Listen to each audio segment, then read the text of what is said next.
Good morning students, welcome to my channel Ultimate Science. और आज हम लेके आए हैं 10th क्लास के चैप्टर नंबर 1 रासायनिक अभिक्रिया और समीकरण। इसका टॉपिक रासायनिक अभिक्रियाओं के प्रकार। बच्चे, आपने मेरे पिछले वीडियो में रासायनिक अभिक्रियाओं के प्रकार में ये 3 मेन अभिक्रियाएं पढ़ी थी। संयोजन अभिक्रिया, वियोजन अभिक्रिया, जिसे विघटन अभिक्रिया भी बोलते हैं, विस्थापन अभिक्रिया। इनके अलावा 2 और मेन टाइप की ऊष्माक्षेपीय अभिक्रिया और ऊष्माशोषीय अभिक्रिया, इनके बारे में आपने पढ़ा था और उम्मीद कर रहा हूं आपको अच्छे से समझ आ गया होगा। इनकेस कुछ डिफिकल्टी है तो मैंने आपको बताया था, आप मेरे वीडियो को दोबारा देख सकते हैं।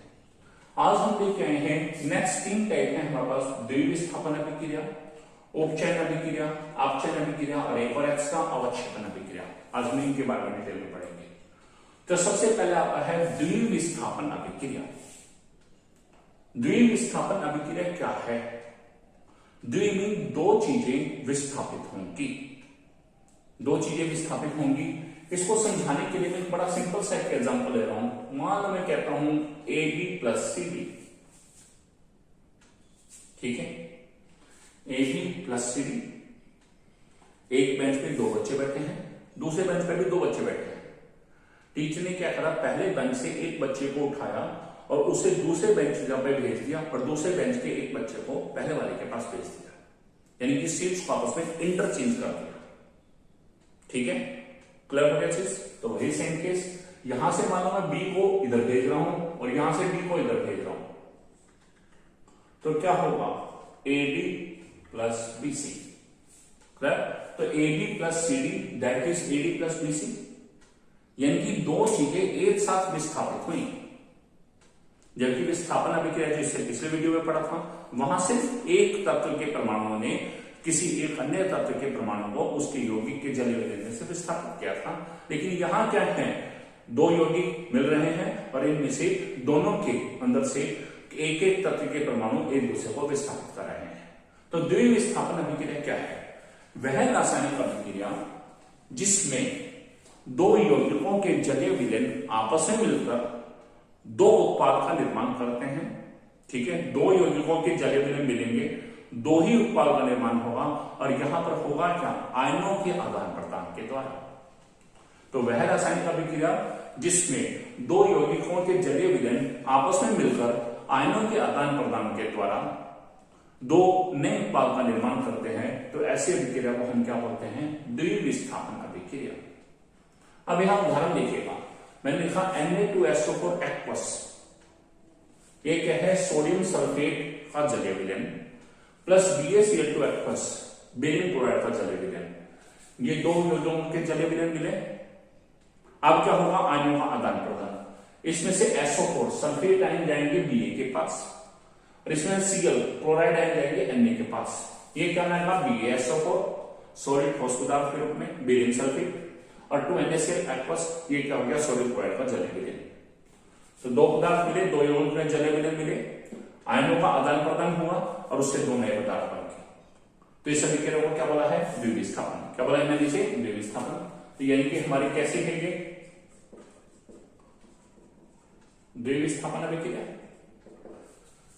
सेम जैसे PbNO3 ट्वाइस एक्वस, ये क्या हमारा लेड नाइट्रेट का जलीय विलयन plus 2Ki aqueous, potassium iodide का जलीय विलयन। अब क्या हुआ, 2 यौगिकों के जलीय विलयन मिल रहे हैं, इसमें से nitrate ion NO3 minus ion यहां जाएंगे और इसमें iodide ion I minus ion यहां जाएंगे। तो ये मिलकर क्या बनेगा, PbI2 सॉलिड लेड आयोडाइड ठोस पदार्थ के रूप में आएगा plus 2KNO3 aqueous, potassium nitrate का जलीय विलयन। तो यहां भी क्या है, 2 यौगिकों के जलीय विलयन मिले, आपस में उनका क्या हुआ, आयनों का आदान प्रदान हुआ और 2 नए पदार्थ बने। तो ऐसी अभिक्रिया को मैंने क्या बोला है, यहां द्विविस्थापन।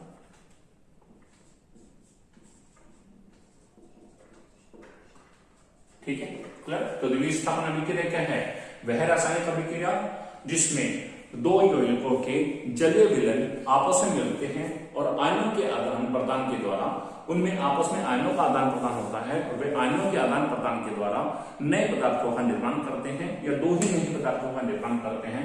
ऐसे अभिक्रिया को क्या बोलते हैं, द्विविस्थापन अभिक्रिया। क्लियर? ये भी हो गया। अब एक है अवक्षेपन अभिक्रिया। अवक्षेपण अभिक्रिया अवक्षेप से बनी है। और अवक्षेप क्या होता है? अवक्षेप होता है हमारे पास एक श्वेत रंग का यानी कि सफेद रंग का अविलेय पदार्थ जो ठोस अवस्था में पाया जा रहा है और जो घुलनशील नहीं है, यानी कि जल में घुलनशील नहीं है, यानी कि वो सेपरेट हो रहा है। यदि हम उस विलेय को फिल्टर करते हैं तो वो अघुलनशील होने की वजह से फिल्टर पेपर के ऊपर ही इकट्ठा हो जाएगा। तो ऐसे पदार्थ को हम क्या बोलते हैं? अवक्षेप। तो किसी अविलेय श्वेत रंग के पदार्थ को क्या बोलते हैं? अवक्षेप। और ये किसमें बनता है? ये अवक्षेप किस रासायनिक अभिक्रिया बनता है? याद रखिएगा, जितनी भी द्विविस्थापन अभिक्रिया होंगी उसमें एक पदार्थ ठोस रूप में निर्माण होगा, एक पदार्थ का ठोस रूप में निर्माण होगा, और वो हमेशा हमारे पास बीकर में जिसमें हम रिएक्शन करा रहे हैं, अभिक्रिया करा रहे हैं, उसकी तली में बैठ जाएगा, यानी कि उसकी सतह पर बैठ जाएगा और वो जल में अघुलनशील होगा। इस तरह वो पदार्थ क्या है? अवक्षेप। तो इस अभिक्रिया में देखा बेरियम सल्फेट ठोस अवस्था में है, तीर का निशान नीचे का मतलब ये पदार्थ अवक्षेप के रूप में नीचे सतह पर बैठ रहा है। इस समय ये अभिक्रिया कौन सी होगी? अवक्षेपण अभिक्रिया। इसमें भी क्या है? लेड आयोडाइड सॉलिड ठोस पदार्थ के रूप में है, तीर का निशान नीचे का मतलब क्या है? अवक्षेप के रूप में बीकर की सतह पर इकट्ठा हो जाएगा। तो ये पदार्थ किस रूप में काम कर रहा है? अवक्षेप के रूप में, और इसलिए अभिक्रिया कैसे होगी? अवक्षेपण। इसका मतलब ये द्विविस्थापन अभिक्रिया जो है ये अवक्षेपण का भी एक उदाहरण है, और सेम जैसे नीचे वाले भी क्या है? अवक्षेपण का भी एक उदाहरण है। यानी कि जिस रासायनिक अभिक्रिया में श्वेत रंग के अविलेय पदार्थ अवक्षेप का निर्माण हो रहा है तो उसे हम क्या बोलते हैं? अवक्षेपण अभिक्रिया। अब आगे हमारे पास तीन मेन अभिक्रियाएं, उपचयन अभिक्रिया, अपचयन अभिक्रिया और उपपक्षी अभिक्रिया। क्या होती है उपचयन अभिक्रिया, क्या होती है अपचयन अभिक्रिया और क्या होती है उपपक्षी अभिक्रिया? पहले बात करते हैं उपचयन।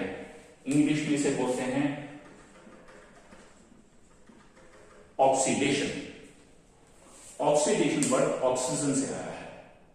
तो जिस रासायनिक अभिक्रिया में कोई पदार्थ ऑक्सीजन तत्व के परमाणुओं को ग्रहण करता है, समझ बात? जिस रासायनिक अभिक्रिया में कोई पदार्थ ऑक्सीजन तत्व के परमाणुओं को ग्रहण करता है तो ऐसी रासायनिक अभिक्रिया को क्या बोलते हैं? उपचयन। इंग्लिश में क्या बोलते हैं? ऑक्सीडेशन। अगला है अपचयन।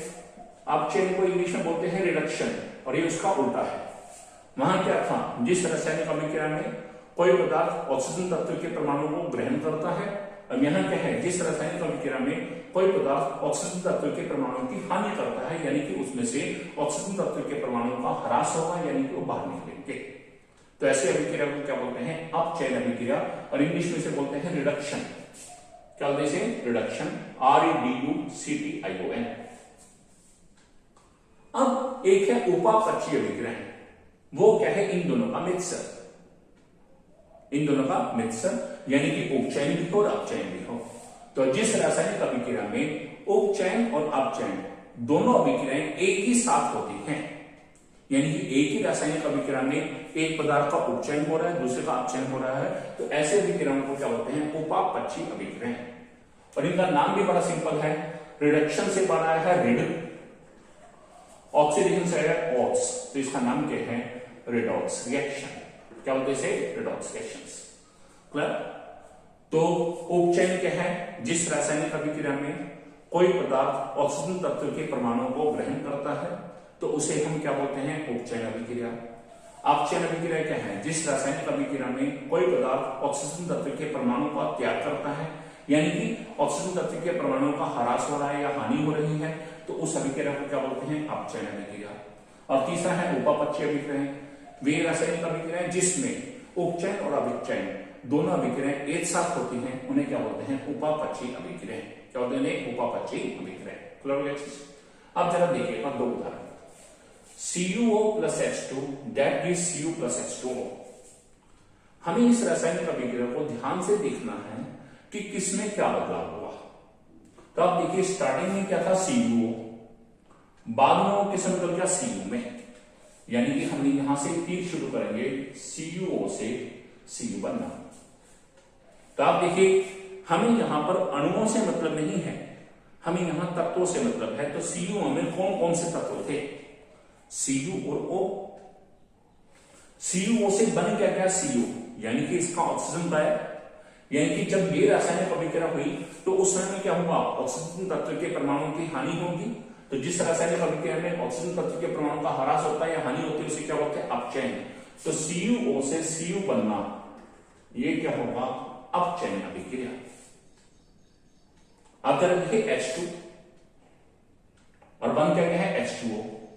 हमें तत्व देखने हैं, परमाणु नहीं देखने। H2 में कौन सा तत्व था, H। H2 में दो तत्व आगे, हाइड्रोजन ऑक्सीजन दोनों। यानी कि जब मैं यहां से यहां गया हूं, H2 से H2 की तरफ गया हूं, तो उस समय में क्या है, इस पदार्थ ने ऑक्सीजन का क्या है, लाभ हुआ है, ऑक्सीजन को ग्रहण किया है। तो इस रासायनिक अभिक्रिया में ऑक्सीजन को ग्रहण, कोई पदार्थ ऑक्सीजन ग्रहण कर रहा है, इसमें ये अभिक्रिया कौन सी होगी, उपचयन। क्लियर। अब इस पूरी समीकरण को देखें तो इसमें ये हिस्सा उपचयन है, ये हिस्सा अपचयन, यानी कि दोनों चीजें एक साथ हो रही हैं, उपचयन और अपचयन। इसका ये पूरी रासायनिक समीकरण कौन सी है, उपापचयी अभिक्रिया। अब यहां हमें एक बात पूछी जाती है, उपचयित पदार्थ और अपचयित पदार्थ। बड़ा सिंपल सा केस है, जहां से पहले हम रासायनिक समीकरण के अंदर उपचयन और अपचयन छांट लेंगे और फिर हम ये देखेंगे उपचयित पदार्थ क्या है, जिस पदार्थ का उपचयन हुआ।